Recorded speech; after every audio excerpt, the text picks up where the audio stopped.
ஐயா துணை அகிலம் கல்வி சாலை ஆராய்ச்சி நிறுவனத்தில் இணைந்திருக்கின்ற அனைத்து அன்புள்ளங்களையும் அன்போடு வரவேற்று நம்ம இன்றைய பாடப்பகுதிக்குள் செல்ல இருக்கின்றோம். இன்றைய பாடப்பகுதி விருத்தத்தினுடைய தொடர்ச்சியாக பார்த்து வருகின்றோம். இந்த விருத்த பகுதியில் சம்பூரண தேவனுடைய தாய்க்கு ஐயா என்ன உபதேசங்களை செய்கின்றார்கள் என்ற செய்தியை நாம் பார்த்து வருகின்றோம். அந்த சம்பூரண தேவனுடைய தாய்க்கு எம்பெருமான் அங்கே ஒரு உருவை காட்டி, நீ என்னை இங்கே அறிந்து கொள் என்று சொல்லுகின்ற போது அந்த தாய் உணர்கின்ற விதத்தில் இல்லை. அப்போது அந்த தாய்க்கு மேலும் சொல்லுகின்றார். எப்படி என்றால் அதை விருத்தத்தில் நாம் பார்ப்போம். ஆண்டாயிரத்து 8 முன்னே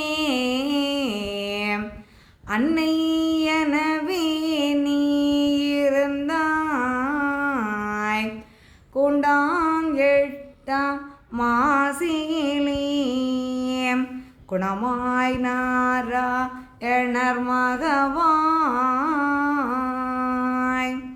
சான்றோர் கதிகள் வெற்றிடவே தர்ம குண்டோம் பிறந்து ஒரு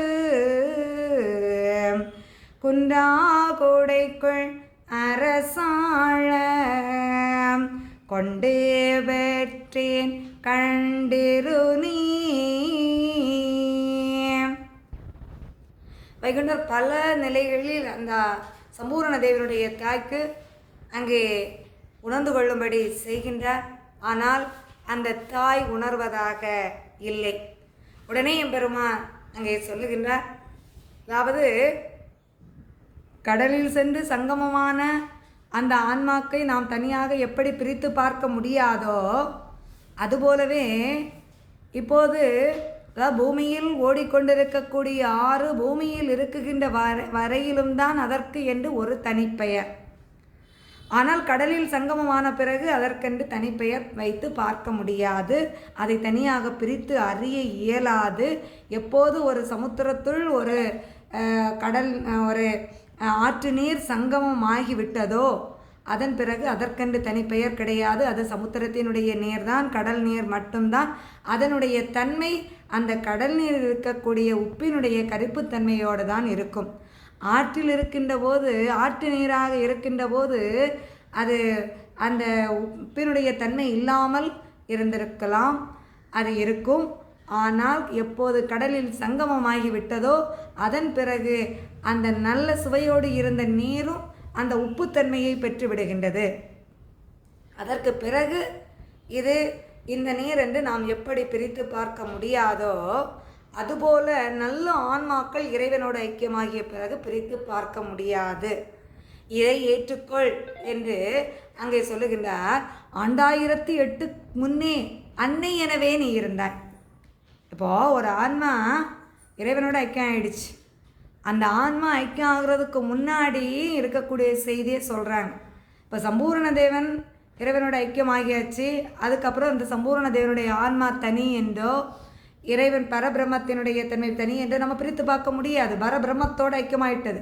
இந்த உலகத்தில் இறைவனால் பிறவி செய்யப்பட்டிருக்கின்ற 84 லட்சம் பேதாபேத உயிரினங்களும் அந்த பிரம்மத்திலிருந்து பிரிந்த ஆன்மாக்கள் தான்.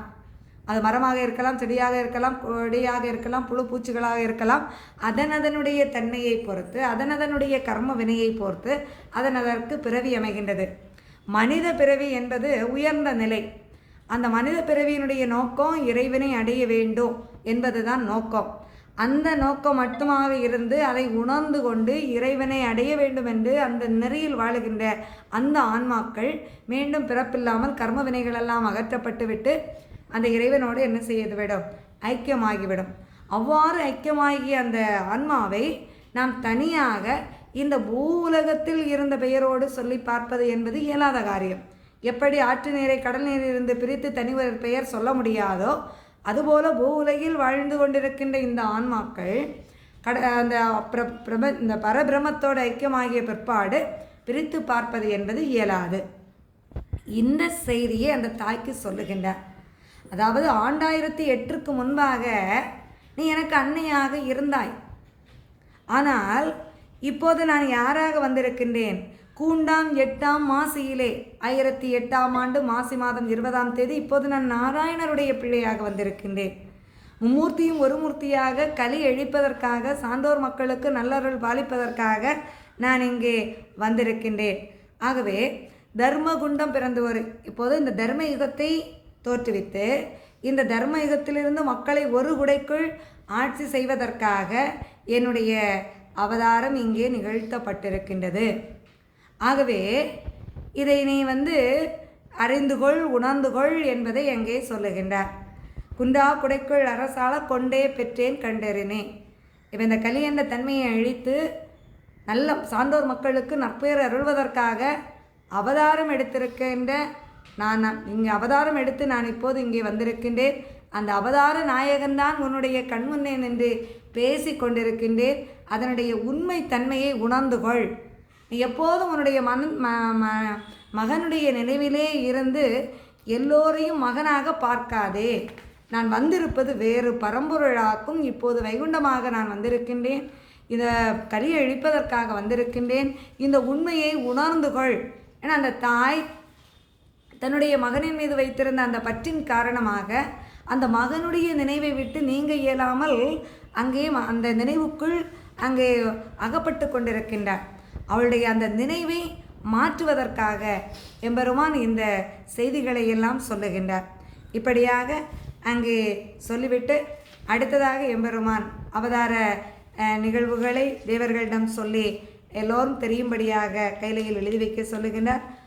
அடுத்ததாக மேலும் என்ன நடக்க இருக்கின்றது என்பதை அடுத்த விருத்தத்தில் நாம் பார்ப்போம்.